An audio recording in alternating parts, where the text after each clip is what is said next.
It's Michael from EdSpace. Just wanted to show you quickly how to register your account.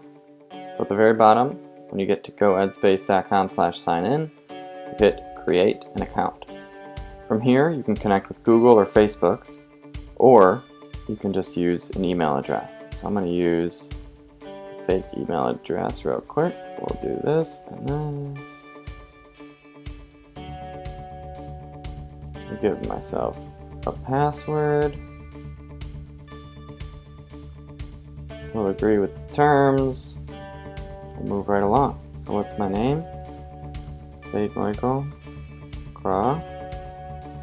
What's my role? For many of you who aren't educators, you'll want to select Other Professional at the very bottom. School type, you'll scroll down, select Other. Grade levels, you'll scroll down and select Other. And obviously, any of these schools or grade levels or roles are what you need. Just mark those. Here you type in your organization name. This works with Google Maps, so if your organization is not on Google Maps, then you'll want to just type in its address.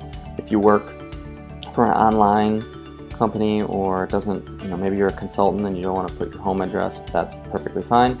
Although you can get to edit your profile information after you get in there. So even if you put your home address and you want to go in there and change it or hide it from being publicly viewable, you can do that for sure.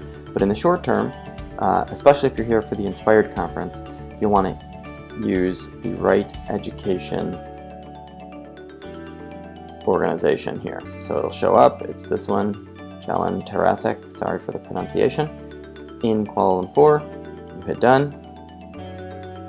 Great, you hit let's go. It will send you an email authentication code. So I'm going to go here, check my email, there it is, 939750.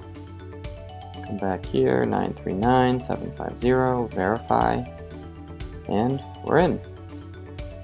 Simple as that.